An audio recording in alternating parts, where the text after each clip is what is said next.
Hello everybody, and welcome to what will be the centerpiece of my new PC build. This is the brand new Ryzen 9 5950X 16 core 32 thread processor, base clock of 3.4 gigahertz, boost clock of 4.9 gigahertz.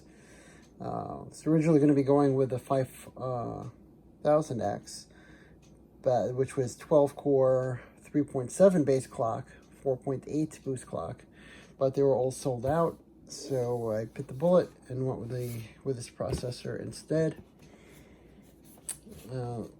This does not come with a CPU cooler,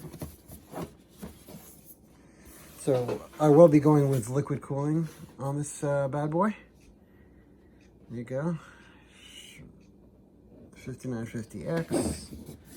A little information about the new Zen 3 architecture.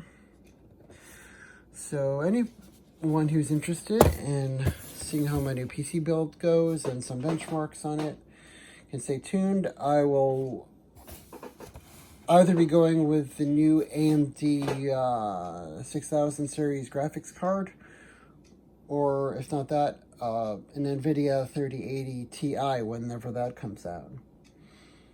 But for now, I will be, until I get the new graphics card, I'll be using my 1080 in the meanwhile. So anyway, thank you for watching. Please like and subscribe if you want to see more from me on this, and I'll see you in the next one.